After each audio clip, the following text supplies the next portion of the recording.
अभी तक आप लोगों ने मेरी पूरी ऋषिकेश की स्टोरी देख भी ली और सुन भी ली, लेकिन जरा ठहरिए। ऋषिकेश की इस यात्रा में एक और स्टोरी अभी बाकी है और वह है बीटल आश्रम। तो चलिए आज मैं आपको लेके चलता हूं बीटल आश्रम। वैसे तो इस आश्रम को 84 कुटिया के नाम से जानते हैं, लेकिन इसका नाम बीटल आश्रम तब पड़ा जब बीटल ग्रुप के सारे मेंबर यहां पर 1968 में मेडिटेशन के लिए आए।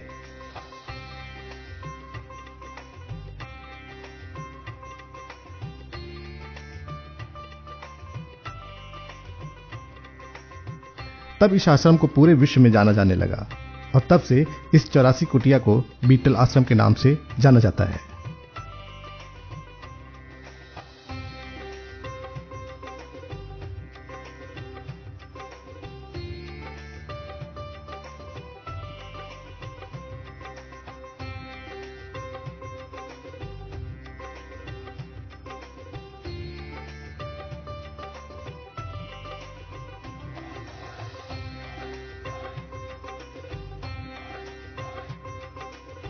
कहा जाता है 60s में यह आश्रम महेश योगी का मेडिटेशन सेंटर हुआ करता था और यह भी कहा जाता है कि जब महेश योगी एक सेमिनार के पर्पस से बाहर गए हुए थे तब वहां उनकी मुलाकात बीटल ग्रुप से हुई थी। वहीं पर बीटल्स ग्रुप को मेडिटेशन के बारे में पता चला। फिर बीटल्स ग्रुप के मेंबर इस कुटिया में आए और वहीं महेश योगी से मेडिटेशन सीखा और कुछ समय तक यहीं पर रहे।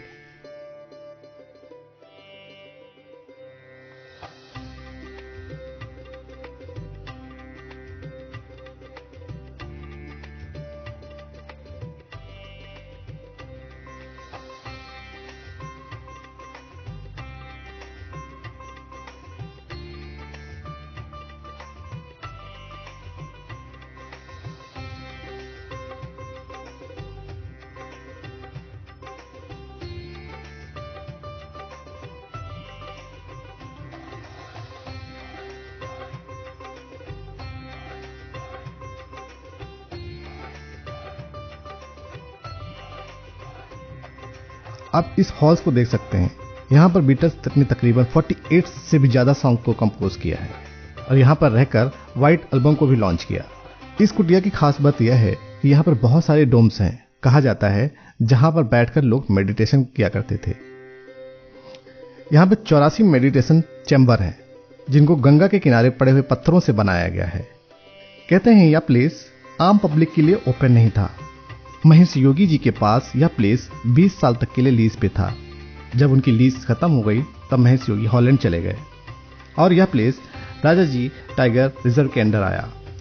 इतनी पॉपुलैरिटी होने की वजह से 2015 में ऑफिशियली यह पब्लिक के लिए खोल दिया गया। और यह भी कहते हैं जब यह आश्रम आम पब्लिक के लिए खोल दिया गया तब बीटल्स ग्रुप के फैंस का यहां आना जाना शुरू हुआ।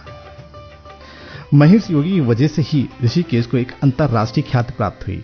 बीटल्स ग्रुप के आने की वजह से तमाम विदेशी लोग इन आश्रम की तरफ रुख करने लगे और उसके बाद बीटल आश्रम के अलावा पूरा का पूरा ऋषिकेश योगा और ध्यान के लिए जाना जाने लगा और तब से आज तक विदेशी पर्यटकों के लिए आकर्षण का केंद्र बना हुआ है। न जाने दूर दूर से लोग यहाँ इसको देखने के लिए आते हैं।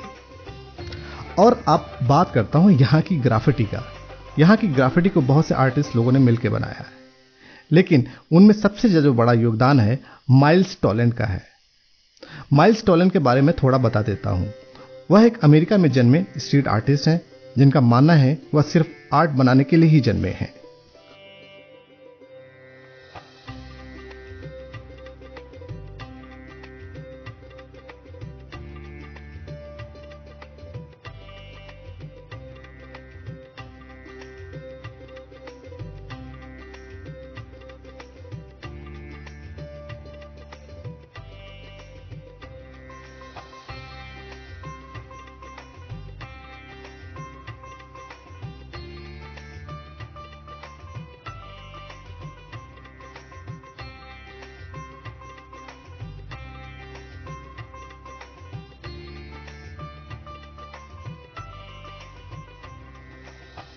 माइल्स का मानना यह है कि उनको इंडियन कल्चर बहुत पसंद है और वो अक्सर इंडिया ट्रैवल करते रहते हैं और इंडिया के कल्चर और संस्कृति को अपने म्यूरल के माध्यम से दिखाना चाहते हैं।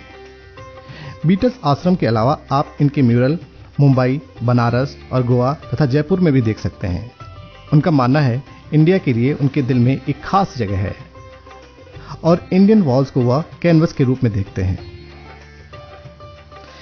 बीटल्स आश्रम घूमने के बाद हम लोग बाहर आ गए और आश्रम के जस्ट बगल में ही मां गंगा का वास था और थोड़ी देर हम लोगों ने अपना समय वहीं पर व्यतीत किया और फिर फाइनल दिल्ली के लिए वापस हो गए।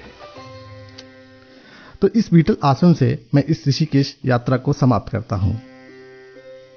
तो आपको यह व्लॉग कैसा लगा कमेंट्स और लाइक देके बताइएगा। मैं जल्द ही नए व्लॉग, नए शहर तथा नई स्टोरी के साथ फिर से आपके सामने आऊंगा। तब तक के लिए शुक्रिया एंड धन्यवाद।